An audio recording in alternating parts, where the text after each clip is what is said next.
El Gabinete de Guerra israelí ha revisado los planes militares para una posible respuesta a los ataques del fin de semana de Irán. Así lo dijo un funcionario. El gabinete también revisó las opciones diplomáticas que podrían llevarse a cabo, además de una respuesta militar.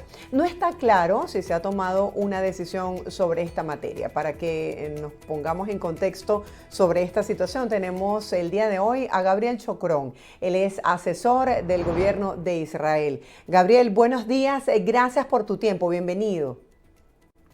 Hola, buenos días para ustedes, buenas tardes acá desde Israel. Quisiera que nos hablaras un poco sobre cómo se vivió este ataque de Irán desde Israel. Sí, en realidad la sociedad israelí lleva obviamente los últimos 6 meses inmensa en una situación de tensión, al mismo tiempo de tragedia, de preocupación. Siguen habiendo más de 130 personas secuestradas en la Franja de Gaza. Seguimos librando una guerra contra la organización terrorista Hamas en Gaza y siendo atacados también de forma constante desde la frontera norte. Y el día sábado se nos suma a eso este ataque salvaje del régimen iraní directamente hacia el territorio israelí. Afortunadamente, por los sistemas de defensa de Israel, en primer lugar, sabíamos del ataque con antelación y pudimos tener el tiempo suficiente para organizarnos y poder llegar a los refugios. Y todavía más importante, que afortunadamente el 99% de los más de 350 drones, misiles de crucero y misiles balísticos que fueron disparados el día sábado por Irán hacia Israel fueron interceptados y afortunadamente prácticamente no hubo víctimas. Lamentablemente sí una niña de 7 años, que es una niña israelí de la comunidad beduina que vive en el sur del país, fue herida de gravedad, pero más allá de eso no tuvimos otras bajas que lamentar. ¿Cómo funciona el sistema de defensa de Israel? El ministro Netanyahu decía que habían neutralizado prácticamente el 100% de este ataque. Así es, Israel en las últimas décadas ha tenido que desarrollar un sistema armamentístico de defensa para poder interceptar este tipo de amenazas. En el caso, por ejemplo, de los cohetes que disparan desde la Franja de Gaza, se utiliza el sistema cúpula de hierro, que es un sistema que logra detectar cada cohete en el momento en que es disparado desde la Franja de Gaza hacia territorio israelí en cuestión de milisegundos, determinar en qué lugar del territorio nacional va a caer ese cohete y de esa forma emitir una alarma para las personas que viven en esa zona para que puedan entrar al refugio. En el caso del ataque del día sábado, además del sistema cúpula de hierro, tuvimos otras 4 capas de protección, podríamos decir.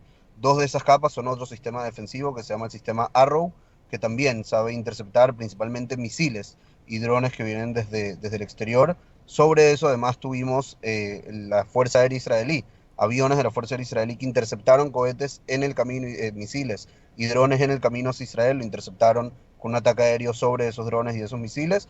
Y sabemos también de que el día sábado tuvimos la participación junto a nuestros aliados, Estados Unidos, Gran Bretaña, Francia y otros países de la región, que ayudaron también a interceptar estos drones y estos misiles en el camino a Israel. Dicho todo esto, es importante poner en contexto que aunque se haya logrado interceptar 99% de las amenazas, sigue siendo un ataque brutal, un ataque salvaje, 350 drones y misiles disparados hacia un territorio soberano desde otro país, como es la República Islámica de Irán, es realmente un ataque sin precedentes en la historia de la guerra moderna. Y esos mismos drones que lanzó Irán hacia Israel el día sábado son, por ejemplo, los mismos drones que se ven de forma casi diaria en la guerra entre Ucrania y Rusia y que en Ucrania causan grandes daños prácticamente todos los días.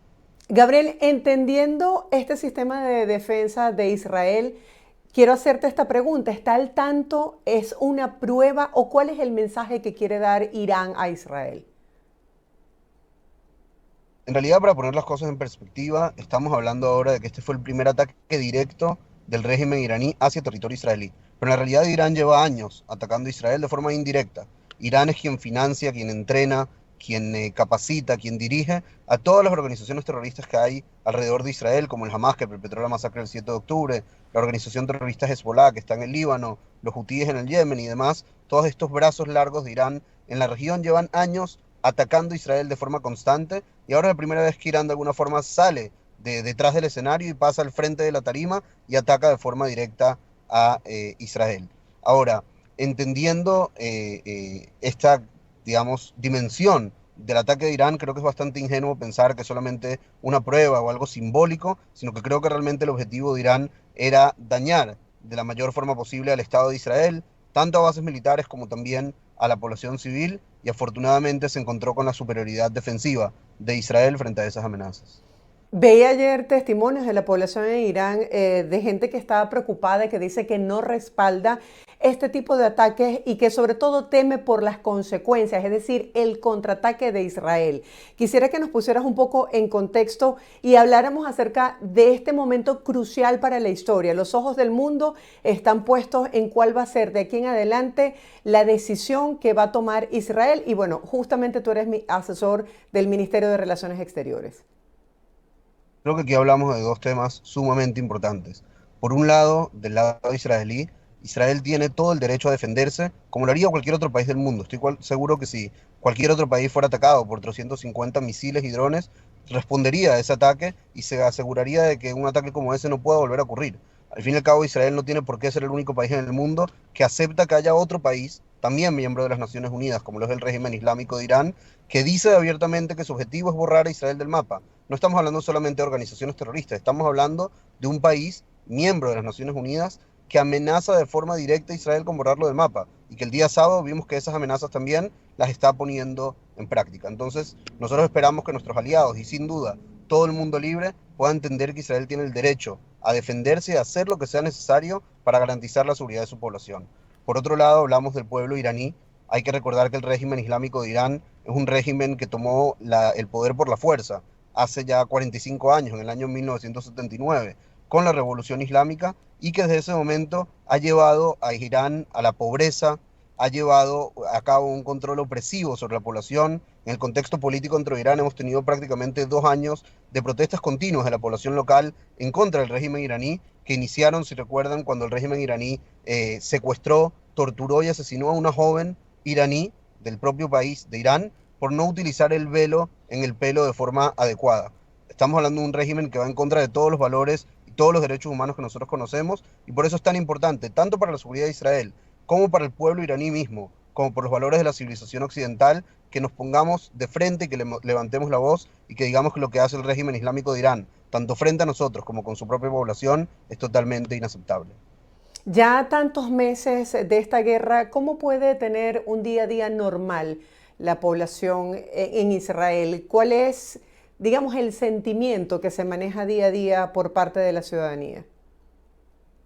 Acá en Israel, lamentablemente, tenemos mucha experiencia en pasar de forma prácticamente inmediata de la rutina a la emergencia. Hablando, por ejemplo, del día sábado, el día sábado en la noche creo que todos los israelíes estamos preocupados, viendo la televisión, metidos en los refugios, pensando prácticamente que venía la Tercera Guerra Mundial, y el día domingo en la mañana nos despertamos a un día normal y fuimos a trabajar cada uno a sus oficinas, a sus lugares de trabajo, como si nada hubiera pasado, la gente bailando en la playa, saliendo a correr. Suena un poco ilógico y un poco loco para las personas que están del otro lado del mundo, pero esa es la realidad que vivimos no solamente en los últimos 6 meses de guerra, sino en los 75 años de existencia del Estado de Israel, que hemos tenido una guerra tras otra.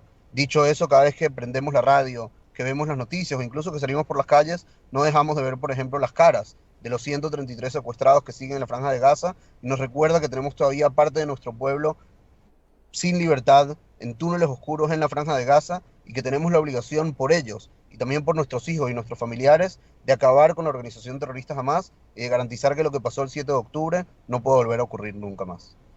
Gabriel, ahora tras este ataque, ¿cómo quedan esas negociaciones para lograr la liberación de los rehenes?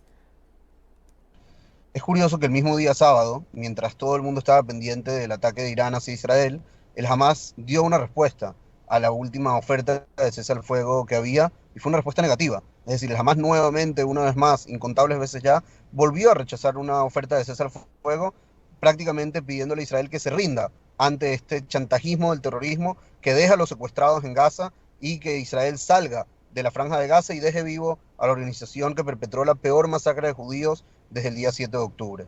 Dicho eso, Israel tiene toda la intención de lograr llegar a un acuerdo para traer de vuelta a casa a estos secuestrados, pero sin olvidarnos que uno de los objetivos principales de esta guerra es también desmantelar a la organización terrorista Hamas.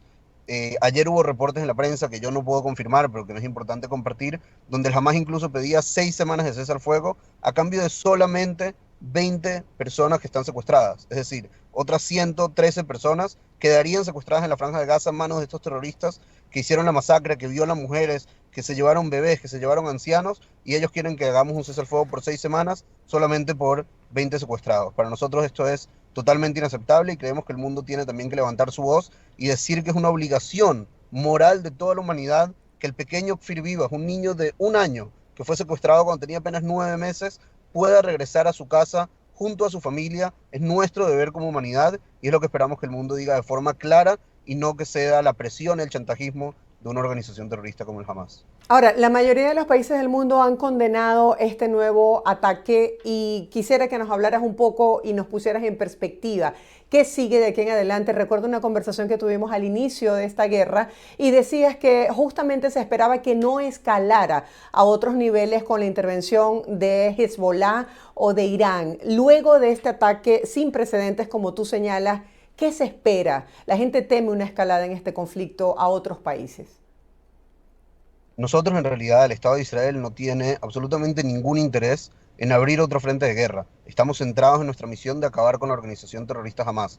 Pero al mismo tiempo tengo que decir que incluso hoy, y aunque esto muchas veces no llegue ni siquiera a los titulares de la noticia, otra vez la organización terrorista Hezbollah sigue disparando cohetes hacia el norte de Israel. Ayer supimos también que colocaron un explosivo en la frontera e hirieron a varios soldados israelíes, incluyendo uno que sigue en peligro de vida en estos momentos, y así estamos bajo la sombra, bajo la amenaza del terrorismo de forma constante. Entonces, como digo, nosotros no tenemos ningún interés en que haya nuevos frentes, en que haya una mayor escalada de la que hay, pero al mismo tiempo sabemos también la región en la que vivimos. Vivimos en la región del Medio Oriente, donde tristemente el único lenguaje que se entiende frente a las organizaciones terroristas es el lenguaje de la fuerza, y si ellos no toman las medidas necesarias para demostrar que ellos no quieren una escalada, nosotros tendremos que hacer lo que sea necesario para alejarlos de nuestras fronteras y garantizar la seguridad de nuestros ciudadanos. Y digo lo mismo con el régimen iraní.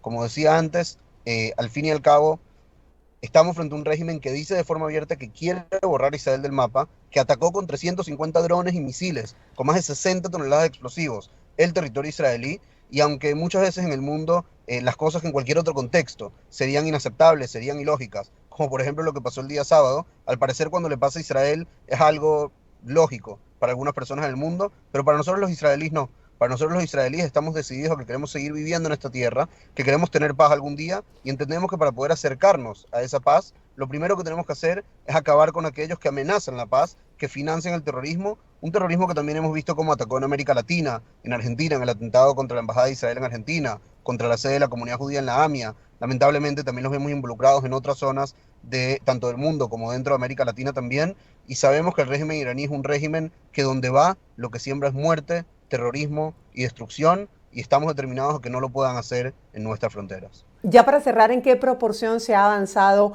en ese objetivo de desarticular a la organización Hamas? En este momento sabemos que hemos logrado desarticular 19 de 24 batallones que tienen Hamas en la Franja de Gaza.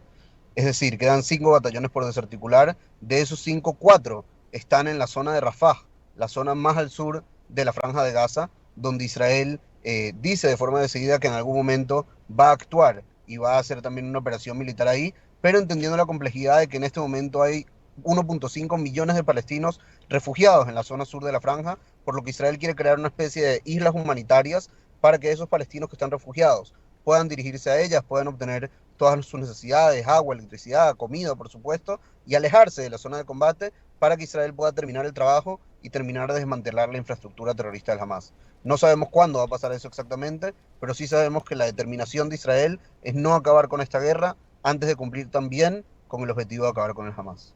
Gracias por ponernos en perspectiva con esta noticia. Valoramos muchísimo tu tiempo y seguiremos monitoreando cómo avanza este conflicto en el Medio Oriente. Feliz día para ti, Gabriel. Muchas gracias a ustedes. Estábamos conversando con Gabriel Chocrón. Él está en vivo desde la ciudad de Tel Aviv, en Israel, poniéndonos al día con respecto a este conflicto. Recordemos que él es asesor del Ministerio de Relaciones Exteriores de Israel.